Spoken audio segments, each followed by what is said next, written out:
আস্তে করে তারেক রহমান সাহেব রিজভী আহমেদকে বলে দিবে তাড়াতাড়ি স্টেটমেন্ট দিয়ে দাও। রিজভী আহমেদের স্বাক্ষরিত স্টেটমেন্ট পেয়ে যাবেন, তারপরে আবার আসবে, যেহেতু সরকার প্রধান আইনের আওতায় চলে যাবেন। নেতা কর্মীদেরকে বলবো সঠিক পথে চলেন, আমার নেতার বডি ল্যাঙ্গুয়েজ বোঝার চেষ্টা করেন। আমি আশা করি দীর্ঘদিন পরিশ্রম করেছেন আপনারা, সারা দেশের নেতা কর্মীরা অনেক সাফার করেছেন, আপনারা ঠিকভাবে নিজেদেরকে তৈরি করেন, এমন কোনো অপকর্ম করেন না। সারা দেশের নেতা কর্মীদেরকে বলতে চাই, আমার নেতা কিন্তু কাউকে ছাড় দিবে না। তার সরকারের, তার দলের ভাবমূর্তি নষ্ট করার মতো এমন কোনো কাজ করবেন না, তাহলে কিন্তু রক্ষা নাই।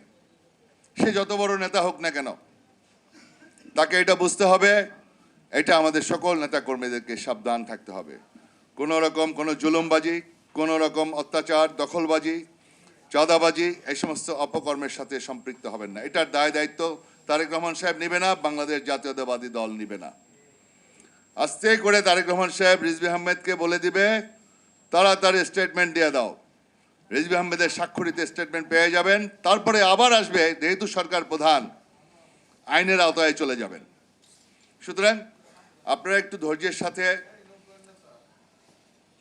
আপনারা এগিয়ে যান, বিভিন্ন খোঁজখবর রাখেন, কিছু প্ল্যান করেন, ব্যবসা বাণিজ্য, চাকরি, বাকরি কী আছে সেগুলো আপনারা যারা আপনারা মনে করেন পরীক্ষা যারা পাশ করবেন, রিটেন পরীক্ষা হবে, রিটেন পরীক্ষা হলে পরে আপনারা সংশ্লিষ্ট নেতাদের সাথে যোগাযোগ করবেন,